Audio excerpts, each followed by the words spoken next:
Então, meus irmãos, vamos dar o prosseguimento àquilo que temos falado. Então, a influência do sofrimento no desenvolvimento do caráter do cristão. Vamos fazer o que temos feito cada domingo, vamos falar juntos.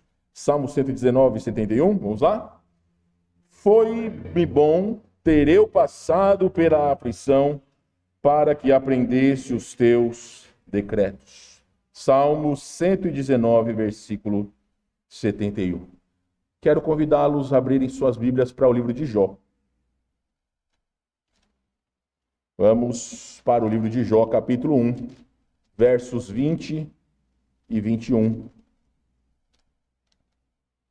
Jó, capítulo 1, verso 20 e 21. Nós estamos então falando sobre o sofrimento como instrumento de Deus na vida do seu servo Jó. Versículo 20. Então Jó se levantou, rasgou o seu manto, raspou a cabeça e lançou-se em terra e adorou. E disse: Nu saí do ventre de minha mãe, e nu voltarei. O Senhor o deu, o Senhor o tomou. Bendito seja o nome do Senhor. Verso 22 também. Em tudo isso, Jó não pecou, nem atribuiu a Deus falta alguma. Deus abençoe a sua palavra. Vamos orar. Deus amado, querido, mais uma vez em sua presença, em nome de Jesus, chegamos como teus servos, implorando que o Espírito Santo fale aos nossos corações. Usa, Senhor Deus, o teu servo como instrumento da tua vontade ao teu povo. Dá-nos, Senhor Deus, um coração disposto a compreender que em todas as coisas que o Senhor permite nas nossas vidas, o Senhor está trabalhando. Então damos graças, Senhor, porque o Senhor é um Deus que nos cuida todos os dias, todas as horas, todos os momentos. Damos graças ao Senhor em nome de Jesus. Amém. Meus irmãos, nós dividimos em dois esse tema tão importante sobre como Deus está usando o sofrimento na vida de Jó para responder uma pergunta que nós falamos na semana passada, que é: muitas pessoas entendem que o sofrimento ele é a causa de pecados. Então, será que somente as pessoas que pecam sofrem? O livro de Jó responde isso. Porque, como disse o versículo 22, em tudo isso Jó não pecou, em todas as coisas que ocorreram. Jó manteve-se íntegro, mesmo em meio às situações que ele passou. Eu quero recapitular rapidamente aquilo que nós vimos na semana passada. Primeiramente, nós falamos sobre o sofrimento injusto de Jó. O texto destaca que o sofrimento de Jó não foi resultado de pecados pessoais, mas sim de parte de um desafio divino no qual Deus permitiu que Satanás afligisse Jó, um homem íntegro e fiel. Então nós entendemos, meus irmãos, que a integridade de Jó não foi o motivo pelo qual ele sofreu, mas o fato de Deus ter notado a integridade de Jó a Satanás. E dentro desse escopo, na questão do desafio celestial, uma parte significativa do sofrimento de Jó é revelada em um desafio celestial entre Deus e Satanás, onde Satanás questiona a fidelidade de Jó, afirmando que a lealdade dos crentes é condicional à prosperidade. E isso daí é uma lição para todos nós ainda hoje. Deus permite que Satanás teste Jó, mas com limitações estabelecidas por ele. E finalmente nós vimos na semana passada sobre a soberania de Deus no sofrimento. O autor ressalta a soberania de Deus, falando sobre Jó, sobre Satanás e o propósito divino por trás do sofrimento de Jó, destacando que Deus estava no controle absoluto, utilizando o sofrimento de Jó para silenciar as acusações blasfemas de Satanás e demonstrar a fidelidade genuína de um homem mesmo diante da perda total. Então, meus irmãos, aquilo que é importante para nós é entendermos que mesmo como servo, quando estamos fiéis ao Senhor, isso não nos isenta de sofrermos. Existem pessoas que acham que quanto mais perto do Senhor, mais a vida vai se tornar um mar de rosas. Pelo contrário, quanto mais perto do Senhor, mais as provações virão. Não porque nós merecemos, mas porque a nossa vida é um instrumento de Deus para que outras pessoas cheguem a Cristo ou até mesmo para que Deus possa, através de nós, desafiar o diabo. Então existem propósitos que não nos é conhecido. A mensagem principal daquilo que falaremos hoje é que o sofrimento de Jó, apesar de aparentemente injusto e provocado por Deus, serve para demonstrar a verdadeira fidelidade do homem diante das adversidades e para silenciar as acusações blasfemas de Satanás. Então, eu reitero, existem situações as quais sofremos que nunca nós entenderemos. Eu já lhes disse que não há necessidade de nós entendermos ou termos todas as respostas. O servo de Deus, ele não tem que se preocupar em receber as respostas daquilo que ocorre na sua vida. Ele precisa confiar.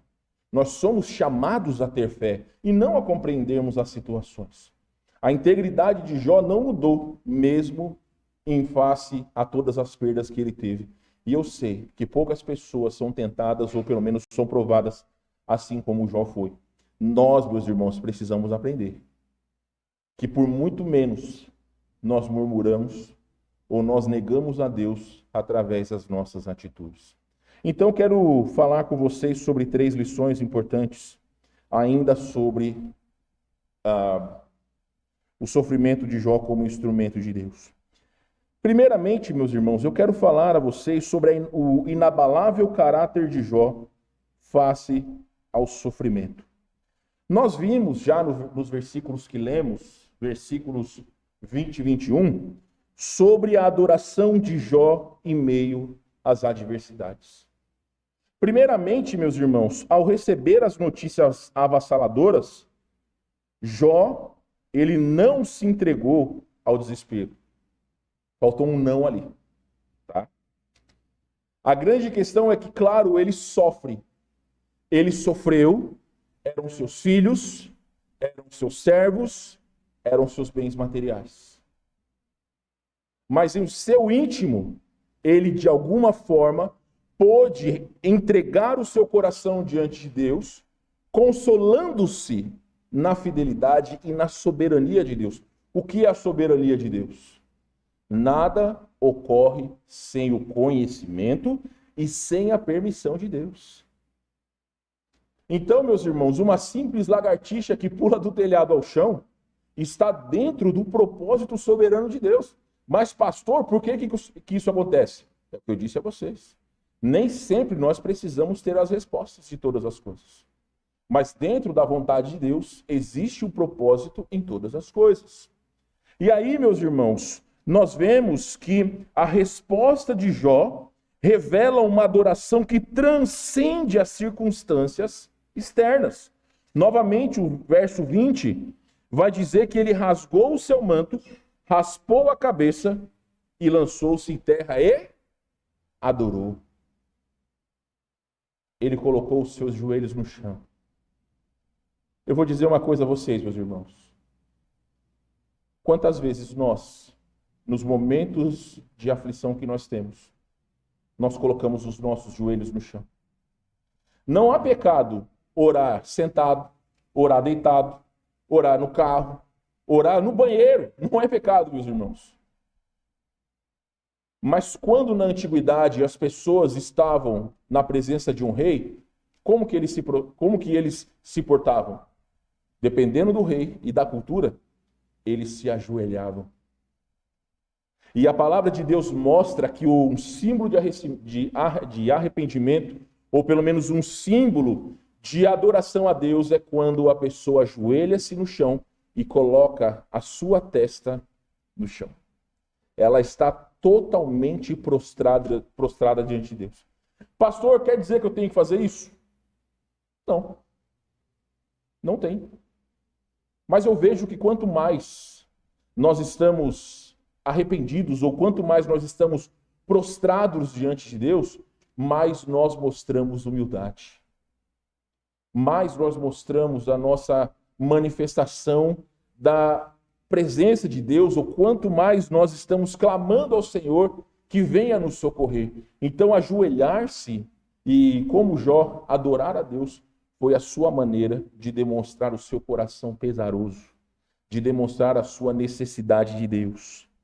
E aí, meus irmãos, no versículo 21, ele reconhece que veio ao mundo sem posses materiais e que da mesma forma partirá, deixando para trás todas as riquezas terrenas.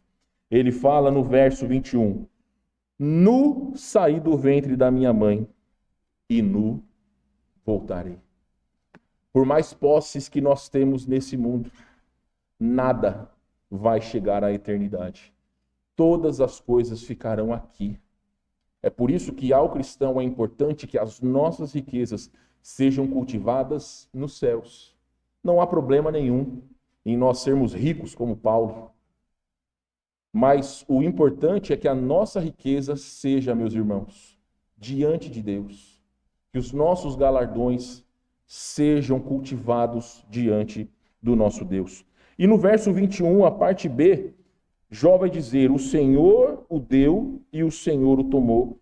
Bendito seja o nome do Senhor. Então Jó reconhece a soberania de Deus sobre todas as coisas, aceitando tanto as bênçãos quanto as adversidades como provenientes da mão divina. Vamos refletir em uma certa questão. Nós, pais, sempre queremos dar o melhor para os nossos filhos, não é verdade? Mas e quando os nossos filhos fazem errado? Será que a disciplina não é uma prova de amor? Sim, meus irmãos, a disciplina é uma prova de amor. O livro de Provérbios está repleto de versos que nos dizem que, como pais, nós devemos disciplinar os nossos filhos como forma de amor. Deus, ele tem prazer em nos abençoar, mas também Deus tem prazer em nos corrigir. Porque assim como um pai ama os seus filhos, Deus também ama os seus filhos. Então nós precisamos aceitar de Deus tanto as bênçãos como as adversidades. Porque, meus irmãos, ele nunca saiu do nosso lado. Vocês se lembram qual foi a promessa de Jesus quando subiu aos céus lá em Mateus 28, verso 20? Eis que estou convosco todos os dias. Até quando? Até a consumação dos séculos. Eu já disse algumas vezes a vocês, é muito difícil que nós, seres finitos, entendamos o que é a eternidade. Não existe algo eterno neste mundo. Existe algumas, eu não sei aqui no Rio Grande do Sul, mas lá em São Paulo existe algumas relojoarias, ou joalherias, na verdade, que ao vender algumas alianças de ouro, diz o seguinte, garantia eterna da sua aliança. Não existe coisa eterna. Então, para nós é difícil entender que nós, como salvos em Cristo, temos a presença de Deus para sempre. O Senhor Jesus está do nosso lado. Ele está do nosso lado nos momentos bons, mas Ele também está do nosso lado nos momentos de adversidade. E digo mais, nós sentimos muito mais a presença de Deus ao nosso lado nos momentos de adversidade. É só vocês olharem para a sua vida. Quanto mais, meus irmãos, nós estamos sofrendo, mais nós nos chegamos próximos de Deus. Muitas pessoas, ao abandonarem o Senhor, quando começam a sofrer, elas retornam. Algumas porque entendem a sua necessidade de Deus, outros, infelizmente, por motivos hipócritas. Mas o salvo em Cristo, ele entende o valor da sua fé. Ele entende o valor de estar próximo de Deus. Então, as lições que Jó nos ensina quando ele foi provado, é exatamente isso. Aqui nesse mundo, nós não temos nada que vamos levar para a eternidade, a não ser a nossa fé. Isso nós vamos levar. O motivo de gratidão que nós temos, os galardões que podemos ter e receber em prol do nosso Deus. Então, meus irmãos, o sofrimento de Jó demonstra como também nós podemos ter um caráter inabalável em meio aos nossos sofrimentos. Mas também, em contrapartida, nós temos a incompreensão humana diante do sofrimento. Aqui, eu acho que acabei esquecendo de colocar a última parte ali, mas a incompreensão humana diante do sofrimento. Bom, aqui eu procurei resumir 32 capítulos de conversas de Jó com os seus amigos. Então, aquilo que é mais importante nós pontuaremos aqui. Por quê? Já ouviu a expressão amigos de Jó? Já ouviu? Na Bíblia, Jó ele é cercado por 4 amigos, dos quais 3 não servem para nada. Servem só para ficar enchendo a paciência dele. Porque eles estavam acusando Jó de várias situações, mas a gente já conversa sobre isso. Antes de mais nada, eu quero falar a vocês sobre o conselho nécio da esposa de Jó. Eu vou explicar, antes ou depois de nós lermos os versículos, eu vou explicar por que eu coloquei essas aspas e essa interrogação. Mas vamos ler capítulo 2, versos 9 e 10 de Jó, porque aqui nós temos um outro personagem importante na vida de Jó, que é a sua própria esposa. Nós vemos aqui, meus irmãos, no verso 9, então a sua mulher lhe disse, ainda conservas a tua integridade? Amaldiçoa a Deus e morre. Mas ele lhe respondeu, falas como qualquer doida.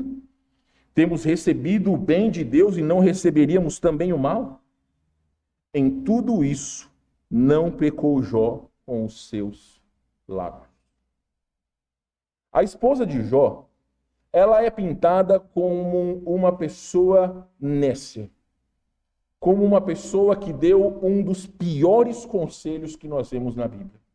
O seu marido já estava prostrado, face a todo sofrimento, e com certeza também ela sofria. E aqui nós vemos uma esposa que diz para o seu marido, amaldiçoa a Deus e morre. Eu acho muito bacana os provérbios que dizem que é melhor você estar em uma casa ruim do que você estar num palácio com uma mulher rixosa. Eu acho muito interessante, são vários os provérbios que dizem sobre como é ruim ter uma mulher murmuradora ao seu lado.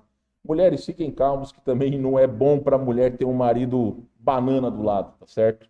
Mas é interessante como a Bíblia trata sobre essas questões, principalmente em Provérbios, sobre uma mulher que é nécia do seu lar. Só que por que eu coloquei esta palavra nécia entre aspas? A palavra amaldiçoar no hebraico, ela tem o mesmo significado da palavra abençoar. É a mesma palavra no hebraico.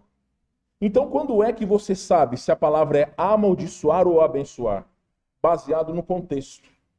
Então, existem alguns estudiosos que dizem que a esposa de Jó, em vez de dizer para Jó, amaldiçoa a Deus e morre, ela disse para Jó, abençoa a Deus e morre. Porque veja a lógica por trás disso. Quando nós chegamos lá nos capítulos 38 a 42, Deus entra em cena. Deus corrige Jó, Deus corrige os amigos de Jó, mas a esposa de Jó, ela não aparece ali. Não há uma correção em relação à esposa de Jó. Ela só aparece novamente lá no capítulo 42, quando Jó é novamente abençoado com mais 10 filhos.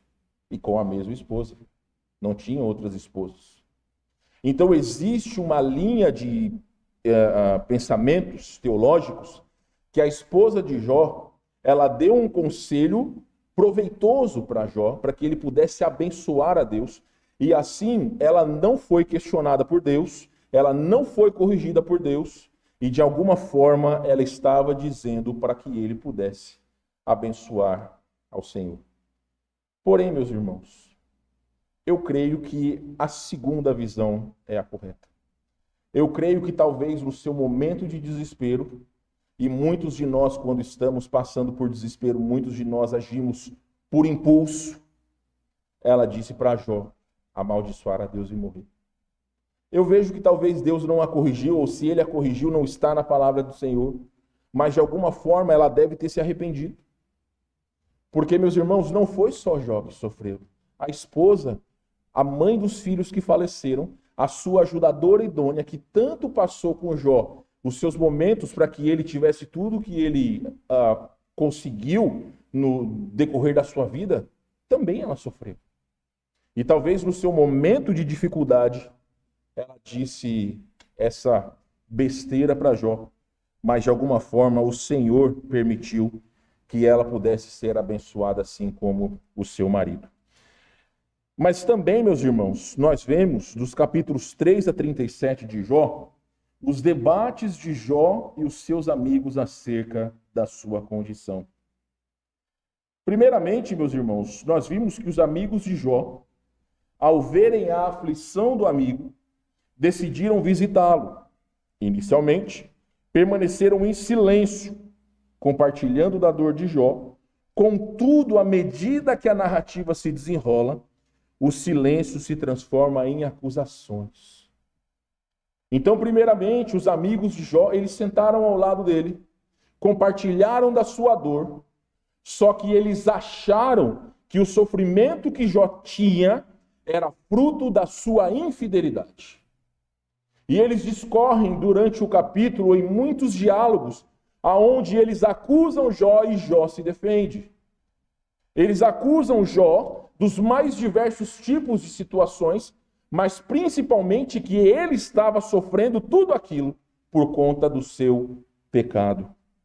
Nós vemos, meus irmãos, Elifaz, Bildade e Zofar, que são os três primeiros amigos de Jó, começaram a acusar a Jó, sugerindo que o seu sofrimento é resultado de pecados não confessados. Cada um oferece as suas próprias teorias e conselhos, buscando explicar o sofrimento de Jó à luz de suas concepções de justiça divina. Meus irmãos, é óbvio que na justiça de Deus ele permite que nós colhamos aquilo que nós plantamos. Se como crentes nós estamos plantando infidelidade, nós não vamos esperar as bênçãos de Deus. Nós vamos colher o chicote estralando nas nossas costas.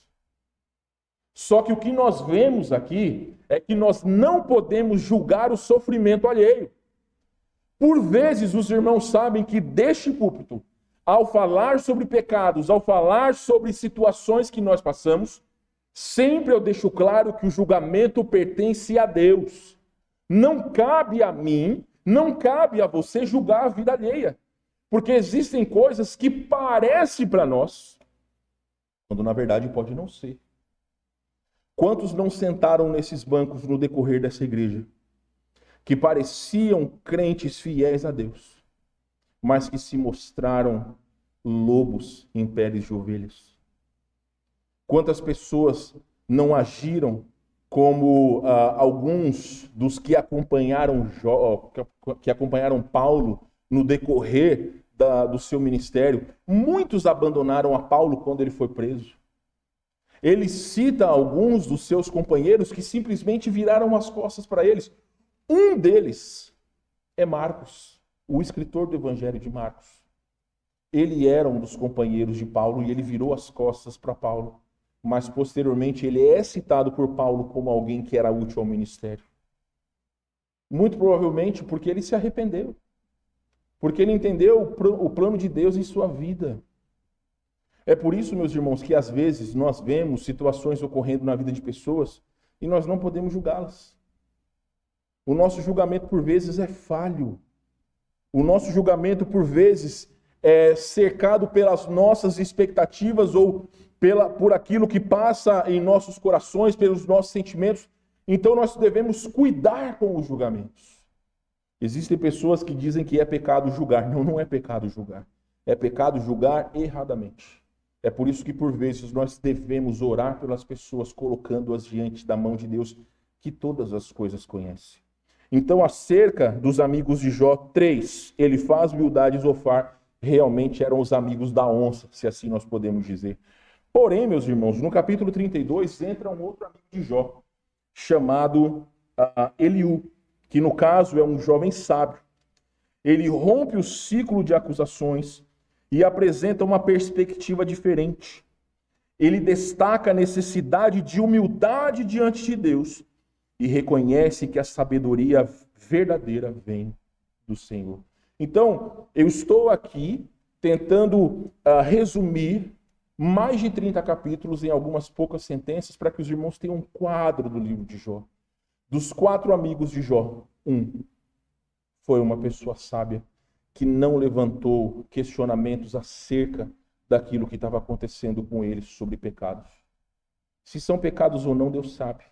Nós é que sabemos se existem pecados não confessados em nossos corações. Por vezes, quando nós fazemos a ceia do Senhor e nós temos o momento de examinação, eu sugiro a cada um que possa colocar-se diante de Deus. Mas existem pessoas que talvez, meus irmãos, só confessam os seus pecados quando começam o culto 5 minutos antes. Não tem aquele desejo, aquele ímpeto de confessar os seus pecados diante de Deus. Isso é terrível, porque nunca nós poderemos aproveitar o melhor de Deus se nós estivermos longe do Senhor por conta dos nossos pecados. Então, o que é importante para nós? No sofrimento alheio, é necessário aprender a oferecer empatia, abandonar julgamentos precipitados e reconhecer a soberania de Deus, permitindo que a verdadeira sabedoria divina guie nossos pensamentos e ações em tempos difíceis. É o que nos falta muitas vezes. Sabedoria para poder dizer ao Senhor: julgue, Senhor, a atitude do coração dos outros. Algumas vezes, meus irmãos, não é fácil sorrir para as pessoas. Aqueles de vocês que estão com a gente aqui há mais tempo conhecem ou nos conhecem apenas por olhar para nós. Se nós estamos de bom humor, se nós não estamos de bom humor, eu, meus irmãos, como pastor, eu sou tão humano quanto vocês. Às vezes não dá vontade de sorrir. Às vezes não dá vontade de dar bom dia nem boa noite para ninguém. À noite sequer dá, ou pelo menos às vezes sequer dá vontade de vir à igreja. Às vezes, meus irmãos, sequer dá vontade de olhar para a cara dos crentes. Mas o que nós fazemos numa situação como essa? A melhor coisa que nós fazemos é nos colocarmos diante de Deus.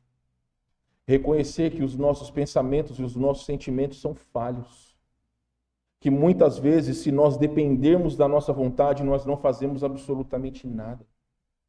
Existem pessoas que são leões para cuidar da sua vida particular, mas são gatinhos no que diz respeito às coisas de Deus. Eu sou franco a dizer a vocês que a situação que o cristianismo se encontra é culpa de nós, crentes. Se vocês olharem aquilo que as seitas fazem, como eles são avançados em todas as áreas, e como nós que entendemos, que detemos a verdade, como nós somos falhos, como nós somos presunçosos, como nós somos devagar em todas as coisas. Existem seitas que dizem, que pregam a vontade de Deus, que tem escolas, hospitais, pessoas que em dia de chuva, de sol, estão pregando aquilo que eles creem ser a verdade. Na Expo Inter esse ano, todo aquele espaço que é gigante da Expo Inter, a cada 20 metros tinha um grupo de uma denominação oferecendo os seus serviços de evangelização. E do nosso grupo, que entendemos que a salvação não pode ser negociada por bens materiais, existiam pouquíssimas pessoas. Poucos são aqueles que se importam com a salvação alheia. Aqueles que entendem que a salvação é pelas obras, eles precisam se esforçar para ganhar a salvação. É por isso que eles trabalham. Mas vem cá, meus irmãos. Porque nós não recebemos nada, será que nós devemos ser preguiçosos? Por não recebermos nada materialmente, será que nós devemos sempre deixar para depois as coisas de Deus? É o que eu já falei para vocês. Se cada folheto valesse R$1, não existiriam mais folhetos nas igrejas, todos seriam entregues. Se cada pessoa ganhasse R$50 para vir à igreja, não faltariam lugares para as pessoas poderem sentar, porque os bancos estariam cheios. Se nós ficássemos dando cestas básicas para as pessoas virem à igreja, não teria lugar em todo esse terreno Porque sempre que você anuncia para pessoas que elas vão receber algo em troca, elas enchem a igreja. Elas enchem a igreja. O maior problema é quando cristãos, que já têm anos de vida cristã, não se esforçam pelas coisas de Deus. É por isso, meus irmãos, que nós estamos no patamar que nós estamos. Aonde nós deixamos que coisas, elas tirem de nós o foco verdadeiro de servir ao nosso Deus. Todas essas coisas que nós estamos passando ou estamos ensinando, entendam, meus irmãos, em algum momento da sua vida, se você ainda não passou por algo que você precisará analisar a sua fé, isso vai acontecer. E se não aconteceu, talvez é porque nós não chegamos no nível de fidelidade aonde Deus pode usar as nossas vidas para desafiar o diabo. Meus irmãos, os maiores homens e mulheres de Deus, eles são provados. Eles são provados diariamente. Nós somos provados em todas as coisas. Às vezes em pensamentos, às vezes em palavras, às vezes você está na rua, você tem que desviar o seu olhar, você precisa falar uma palavra ou pelo menos agir com gentileza com aqueles que agem de maneira injusta com você. Então nós somos rodeados de decisões que manifestarão a nossa fé. Só que muitas vezes nós somos guiados pelos nossos sentimentos, por aquilo que eu já chamei diante de vocês sobre a nossa maldita justiça própria. Nós achamos que aquilo que nós sofremos, os outros têm que sofrer também. E isso até mesmo no âmbito familiar. Quantas pessoas, quantas famílias não sofrem por conta da falta de os seus cabeças, maridos e esposas, agirem de maneira bíblica, agirem de maneira correta diante de Deus. Então nós trazemos sofrimento para as nossas famílias. Meus irmãos, nós precisamos reconhecer que Deus é soberano sobre nossas vidas. Mas também Deus é justo. Você se lembra qual que é o conselho de Paulo para aqueles que não trabalham? O que ele diz aos Tessalonicenses? Aqueles que não trabalham, não comam. Por quê? Porque existe uma propaganda, eu sou velho, vocês sabem disso, né? Existe uma propaganda um tempo atrás, que estava lá uma pessoa deitada no sofá assistindo televisão e vai alguém na porta de casa, bate lá e fala, tem um emprego aqui para você. O que a Bíblia fala para o preguiçoso? Vai ter com a formiga, ó preguiçoso. Existem pessoas que acham que pelo fato de serem preguiçosas na questão espiritual, eu sofro muito porque Deus me prova. Não, às vezes realmente a pessoa sofre porque não é esforçado nas coisas de Deus.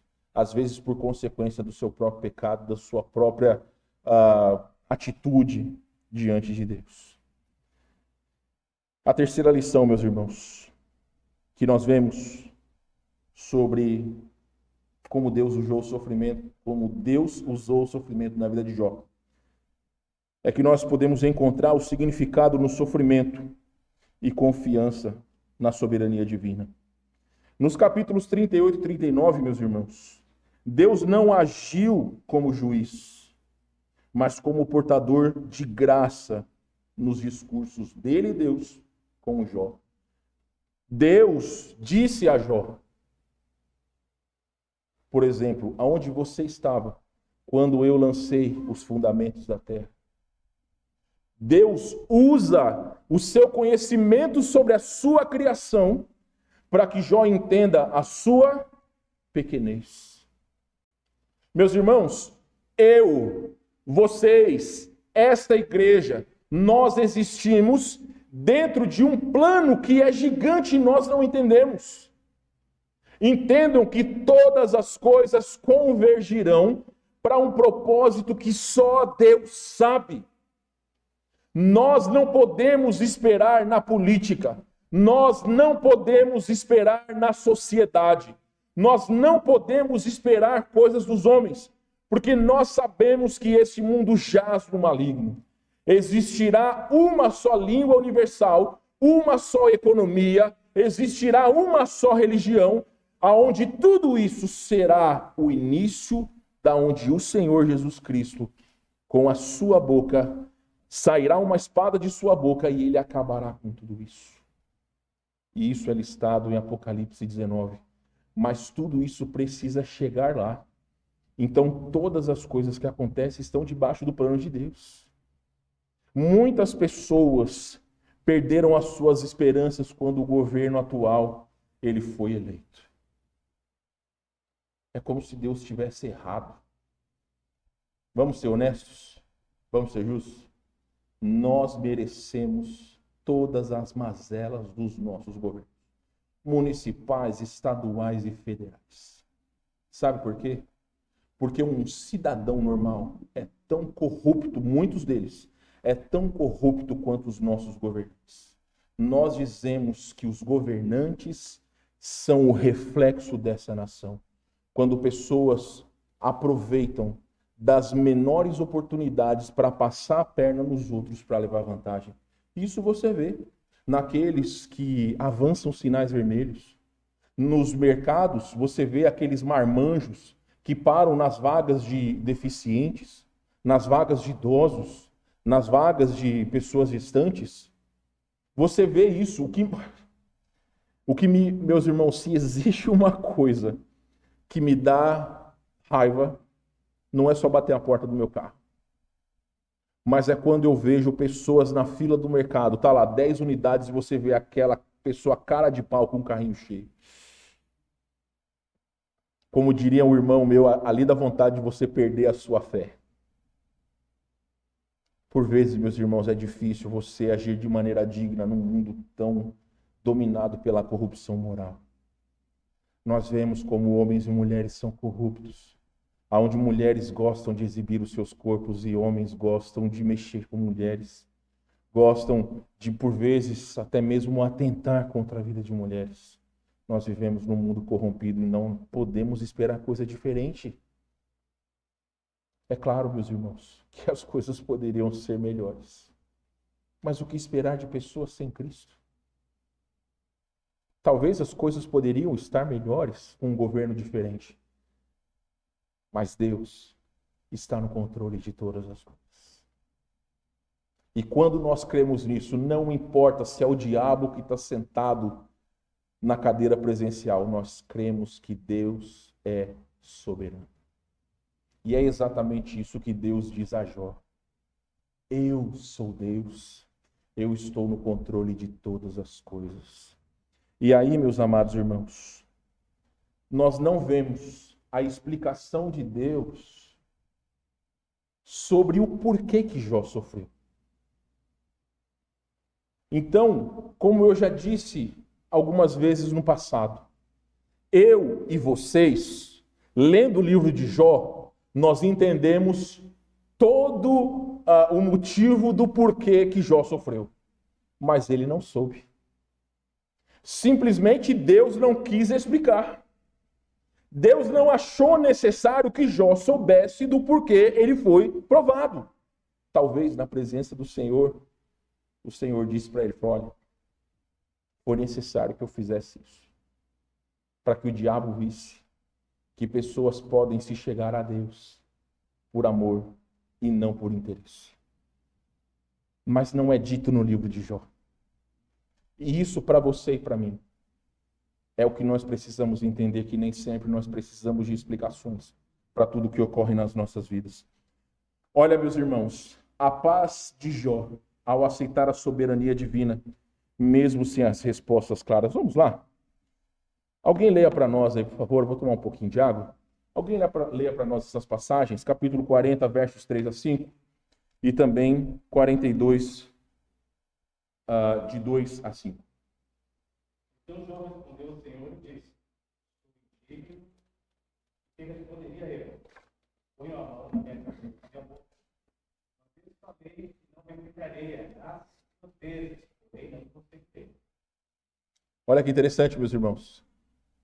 Em vez de Jó responder, ele colocou a mão na sua boca. Ele não tinha o que dizer.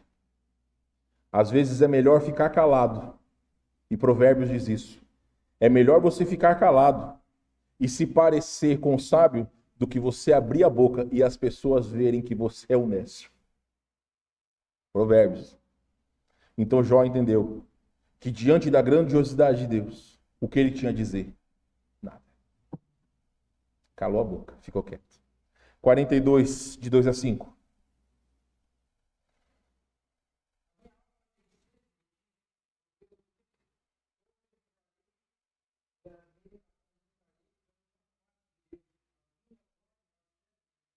Mantimento de dia e de noite, quando me diz constantemente, onde está meu Deus? Quando me lembro disso, dentro de mim, derrama a minha alma. Pois Deus, a multidão, muito vezes na casa de Deus, não posso, a multidão, o que está partindo a minha alma? Porque eu de mim, espera em Deus. Meus irmãos, é gostoso quando você está com sede, você toma uma água geladinha, né? Eu disse a vocês que enquanto estavam lendo eu tomaria água e aquilo realmente para o meu corpo é sadio. Mas é tão bom quando você experimenta algo e mata a sua sede. Deveria ser o mesmo sentimento de nós em relação ao nosso Deus. Jó exprime o seu sentimento dizendo: a minha alma tem sede de Deus. Então aqui nós vemos, meus irmãos, que após o encontro com o Senhor, Jó declara conhecer a Deus de maneira mais profunda. Ele conhecia a Deus, mas não era um conhecimento profundo. Salmos 25 vai dizer que a intimidade do Senhor é para aqueles que o temem. Nós, meus irmãos, por mais que nós nos declaramos cristãos, alguns não conhecem quem Deus é verdadeiramente. Nunca experimentaram a beleza da comunhão plena com Deus. Porque muitos de nós, pelo nosso agir pecaminoso, nós recebemos, ou pelo menos nós entregamos migalhas ao Senhor, em vez de recebermos a grandiosidade do agir de Deus sobre nossas vidas. Tudo nós temos. Nós temos o Espírito Santo que habita em nós. Nós temos a palavra de Deus, que é aquilo que Deus quer se comunicar conosco através da sua palavra. Nós temos a presença de Cristo ao nosso lado, nós temos todas as coisas. Então o que é que nos falta? O que é mais que nós precisamos para sermos fiéis? Seja honesto, responda no seu coração. O que você precisaria para ser mais fiel a Deus? Você pode pensar assim: ah, pastor, eu precisaria de mais tempo. Se eu tivesse mais tempo, eu seria mais fiel. Ou você pode dizer assim: ah, pastor, eu preciso de dinheiro. Se eu tivesse mais dinheiro, eu poderia ser mais fiel a Deus. Ou talvez você vai pensar assim: eu precisaria ser mais jovem. Se eu fosse mais jovem, aí eu serviria a Deus. Vocês já notaram como cada um de nós temos uma desculpa diferente? Cada um de nós temos uma desculpa diferente.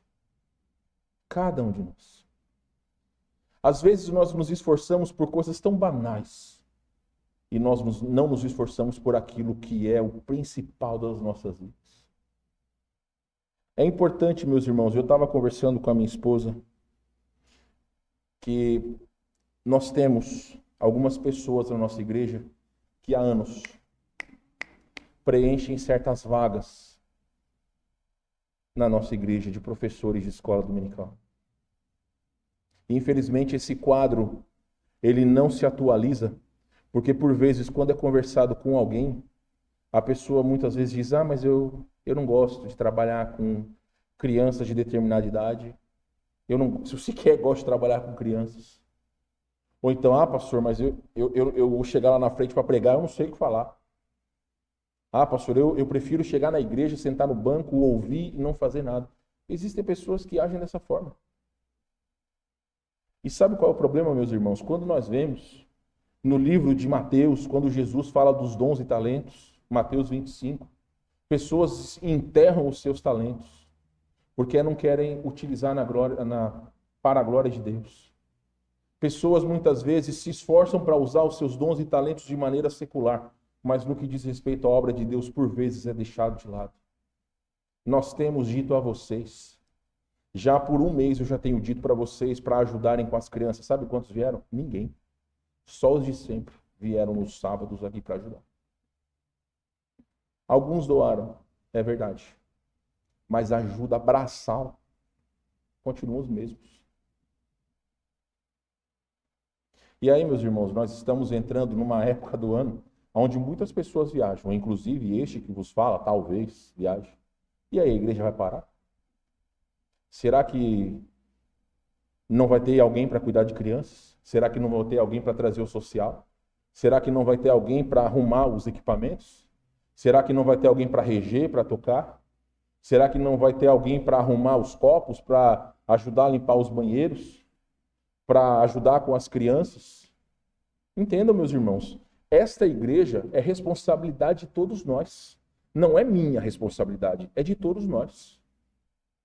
Se essas luzes estão ligadas, a responsabilidade é de todos nós. De todos nós trabalharmos, contribuirmos e fazermos o nosso melhor. Existem algumas pessoas que agem como, vamos usar um termo não tão pesado, mas existem algumas pessoas que agem de uma maneira bem hipócrita diante de Deus. Chegam na igreja, absorvem o conteúdo, aproveitam de todas as coisas, mas não querem fazer nada, não querem contribuir com nada. E eu não estou falando de dinheiro, eu estou falando com nada. Não querem contribuir com nada. Seja cesta de amor, seja ajudar no social, seja fazer qualquer coisa. E para esse tipo de pessoa, o que vai acrescentar na obra? Nada. Entendam, meus irmãos, o que Jó experimentou, ele pôde conhecer mais a Deus no seu maior momento de aflição. E alguns de nós estamos satisfeitos porque nós temos um conhecimento pífio sobre as coisas de Deus. Sequer existem pessoas que sabem abrir as suas Bíblias. Quando falamos dos profetas menores, pessoas muitas vezes se perdem, não sabem abrir as Bíblias, não sabem os livros da Bíblia. E já tem anos a fio de vida cristã. Não sabem versículos importantes para poderem falar para pessoas sobre a vontade de Deus. Às vezes nós não temos a Bíblia, às vezes nós temos só uma oportunidade de dizer, olha, a palavra de Deus diz que Deus ama você, porque Deus amou o mundo de tal maneira que deu o seu Filho unigênito para que todo aquele que nele crê não pereça, mas tenha vida eterna. Então, por vezes, nós não nos esforçamos pela causa de Deus. Meus irmãos, o sofrimento de Jó não foi em vão. Ele encontrou significado em uma compreensão mais profunda de Deus. Eu vou dizer a vocês algo que eu já exprimi. O sonho da minha vida era ser pai. Sempre foi o sonho da minha vida. Só que lá em longínquos 2009, depois que eu precisei fazer a cirurgia, o médico me avisou o seguinte, se você fazendo a quimioterapia, você tem possibilidade de nunca ser pai. E por 2 vezes, no ano seguinte, a minha esposa teve 2 vezes aborto espontâneo por má formação congênita dos fetos. E o médico disse para nós que se ela ficasse grávida mais uma vez e não desse certo, a possibilidade dela nunca mais ficar grávida era grande. Eu me lembro, meus irmãos, de como nós orávamos diante de Deus, como nós com a igreja orávamos diante de Deus, como pessoas oravam por nós, o mundo afora, quando descobriram tudo aquilo que nós estávamos passando. As nossas 2 filhas são prova da fidelidade de Deus, mas Deus não seria infiel se nós não tivéssemos filhos. É isso que nós precisamos pesar. Às vezes nós achamos que existem coisas que são necessárias para servirmos, quando na verdade a única coisa que nós precisamos é respirar. Porque existem pastores, esposas de pastores e crentes fiéis que não andam. Conheço pessoas que não têm um movimento do pescoço para baixo, mas que servem a Deus. Existe um homem que é palestrante, que ele não tem braços e pernas, e ele fala da misericórdia de Deus. Então, que desculpa que nós temos? O que muitas vezes nós precisamos é de foco. Olha lá no seu telefone o quanto gastou de tempo essa semana em WhatsApp, em Facebook, em Instagram, em, sei lá, Snapchat, em TikTok, toda essa porcaria que hoje em dia toma o tempo das pessoas. E aí coloque frente ao tempo que você investiu na palavra de Deus, em ler a palavra de Deus, em falar com Deus em oração. E aí vocês vão entender por que a nossa vida espiritual é uma tragédia muitas vezes. Porque nós colocamos outras coisas em primeiro lugar. Meus irmãos, a submissão à soberania divina resulta na restauração da sorte de Jó. Vamos lá, Jó 42:10. Olha o que Jó disse ao Senhor, meus irmãos. Jó capítulo 42, verso 10. Mudou o Senhor a sorte de Jó, quando este orava pelos seus amigos, e o Senhor deu-lhe o dobro de tudo o que antes possuía. Esse é o resultado de sermos fiéis. Ah, pastor, quer dizer então que se eu for fiel, eu vou receber o dobro de tudo que eu tenho? Talvez. Talvez você vai receber menos do dobro do que você tem, ou talvez você vai perder tudo que você tem. A única coisa que nós não podemos perder, meus irmãos, é a nossa fé. Olhem, meus queridos, como a fidelidade de Jó foi recompensada. E aí eu até coloquei essa seguinte frase: a fidelidade de Jó é recompensada, demonstrando que o sofrimento não é o fim da história. Vejam comigo, verso 11. Então vieram a ele todos os seus irmãos e todas as suas irmãs, e todos quantos dantes o conheceram, e comeram com ele em sua casa, e se condoeram dele, e o consolaram de todo o mal que o Senhor lhe havia enviado. Cada um lhe deu dinheiro e um anel de ouro. Assim abençoou o Senhor o último estado de Jó mais do que o primeiro, porque veio a ter 14.000 ovelhas, 6.000 camelos, 1.000 juntas de bois e 1.000 jumentas. Teve também outros 7 filhos e 3 filhas. Chamou o nome da primeira Gemima, o da outra Quésia e o da terceira Querem Apuque. Jó não sabia escolher nome de filha, sejamos honestos. Em toda aquela terra não se acharam mulheres tão formosas como as filhas de Jó, e o seu pai lhes deu herança entre os seus irmãos. Depois disso, Jó viveu 140 anos e viu os seus filhos e os filhos de seus filhos até a 4ª geração. Então morreu Jó, velho e farto de dias. Oséias e Deise, se for menina, sugestão para vocês. Sabe, meus irmãos, a gente não sabe o que vai ser o resto das nossas vidas, mas nós sabemos que aquele que está ao lado do Senhor nada lhe faltará. Pode acabar todos os seus bens materiais, mas a promessa de Deus é que Ele sempre estará do nosso lado. Às vezes, e eu até comentei isso com a minha esposa ontem, eu confesso a vocês que como pastor, eu tenho uma vida muito confortável. Eu tenho uma boa casa, eu tenho um bom carro, graças a Deus nada me falta. Mas às vezes eu penso, e se Deus tirasse tudo isso de nós e nos colocasse numa igreja onde não tivesse a oportunidade de nós termos o que nós teríamos hoje? E francamente eu penso que principalmente para as minhas filhas isso seria uma coisa muito positiva. Você já parou para pensar que muitos dos nossos filhos, eles não passaram por aquilo que nós passamos? Eu só fui andar de carro na minha vida quando eu tinha 13 e 14 anos. Minha mãe só foi ter um carro quando eu tinha mais de 15 anos. Eu não sabia o que era tomar refrigerante, eu não sabia o que era ir no McDonald's. Eu não sabia quando criança. Meus pais não tinham dinheiro. Sequer nós tínhamos condição de ter uma casa, nós moramos de favor. E tudo aquilo que Deus nos deu e as minhas filhas, elas aproveitam, não é nem sombra do que aquilo que eu e minha esposa passamos. Então os nossos filhos, às vezes, eles precisam ter um pouco mais de humildade para saber que a vida não é as mil maravilhas que muitas vezes eles pensam. Aquilo que eu sei, meus irmãos, é que nós sairemos daqui, se um dia Deus quiser, e iremos para onde o Senhor quiser, porque como pastor, o meu desejo é estar aonde for a vontade de Deus. Com conforto ou sem conforto, eu quero estar aonde for a vontade de Deus. Eu estou dizendo isso para vocês por quê? Porque precisaremos pensar nas nossas vidas no futuro. Se hoje nós temos aquilo que temos, louvado seja o nome do Senhor, mas se amanhã nós não tivermos mais? Louvado seja o nome do Senhor.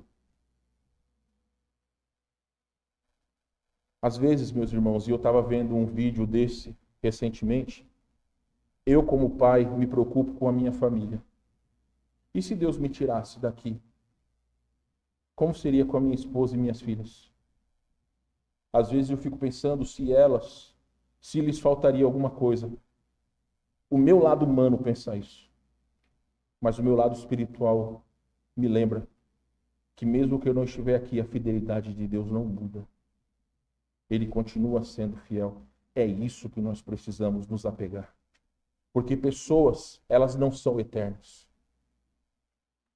Às vezes que eu vejo os meus pais, eu sempre procuro abraçá-los, mostrar o amor, porque eu nunca sei quando vai ser a última vez que eu os vejo ou que eles me veem aqui nesse mundo. E nós não somos eternos. Nós precisamos preparar as gerações para viverem confiados naquilo que Deus permite para as suas vidas. Para concluir, então, meus irmãos, o que nós vemos? Jó teve paz ao receber de Deus a certeza de que Deus está cuidando de cada detalhe da vida do seu ser. Você tem dúvidas que Deus está cuidando de cada detalhe da sua vida? Será, meus irmãos, que Deus se esqueceu de nós? Quando nós pensamos na soberania que conforta, a certeza, meus irmãos, de que Deus está no controle, oferece conforto em meio ao sofrimento. Se hoje o irmão não está sofrendo, calma que vai chegar. Daqui a pouco acontece. E quando acontecer, precisamos nos apegar ao conforto que a soberania de Deus nos traz também. Humildade na adversidade. Aceitar humildemente a grandiosidade de Deus em meio às circunstâncias. É o que nós precisamos. Além da busca de conhecimento de Deus, o sofrimento pode ser uma oportunidade de buscar um relacionamento mais íntimo com Deus. Mas eu pergunto a vocês, será que é somente no sofrimento? Será que quando as coisas estão mais tranquilas, será que a gente também não pode aproveitar e buscar mais a Deus? Coloque um propósito no seu coração. Hoje, eu procurarei ter um tempo maior com Deus. Se eu procuro ler a Bíblia 5 minutos por dia, procurarei ler 10. Se eu leio um capítulo, procurarei ler 2. Se eu faço um tempo de alguns minutos de oração, procurarei dobrá-lo. São esses propósitos que nós precisamos. Eu vou terminar com uma frase de Warren Wiersbe, porque ele sintetiza bem sobre aquilo que aconteceu com Jó. O capítulo final da história de Jó não significa que toda história de sofrimento terminará com todos os problemas resolvidos e todos vivendo felizes para sempre. Mas que, independentemente do que acontecer com o servo de Deus, o Senhor sempre escreve o último capítulo e que é necessário crer que Deus sempre fará o que é certo, segundo a sua vontade, por mais dolorosa que seja. Essa frase eu vou colocar no grupo da igreja. Junto com o livro de Jó, 42, versos de 2 a 5. Ao terminar aqui, eu farei imediatamente isso. Porque é isso que nós precisamos nos lembrar. A nossa vida não é como um filme de Hollywood, onde todos vivem felizes para sempre. Nós temos pessoas que sofrem. Nós temos pessoas que choram, que passam por dificuldades. Mas tudo isso está dentro do propósito de Deus. Todas as coisas que Ele permite, por mais dolorosas que sejam, é o melhor do Senhor para nós. Aquilo que temos, louvado seja o nome do Senhor. Aquilo que somos, louvado seja o nome do Senhor. Aquilo que Ele fará das nossas vidas no futuro, louvado seja o nome do Senhor. Os justos sofrem? Sofrem. Se nós não temos sofrido, talvez é porque nós não temos sido justos. Não temos procurado a Deus da maneira que devemos. Precisamos nos esforçar mais. Talvez, meus irmãos, pode acontecer mais para frente. Situações que o nosso coração pode se abalar. mas que a nossa mente precisa nos lembrar sempre da fidelidade do nosso Deus. Ele nunca falha. Amém, meus irmãos? Feche os seus olhos, baixe sua cabeça. Vamos orar. Deus Todo-Poderoso, mais uma vez diante do Senhor, sou grato por essa noite, grato por esse estudo. E de coração, meu Deus, eu clamo ao Senhor que todos aqueles que ouviram essa mensagem essa noite, aqueles que ouvirão futuramente, que todos nós coloquemos os nossos corações diante de Ti, a fim de que o Senhor possa direcionar-nos, para que os nossos olhos sejam abertos, a fim de que sejamos homens e mulheres de Deus, fiéis, e que independente daquilo que vier a acontecer, que possamos estar apegados na Tua fidelidade e soberania, Senhor. Tu sabes o que é melhor nas nossas vidas.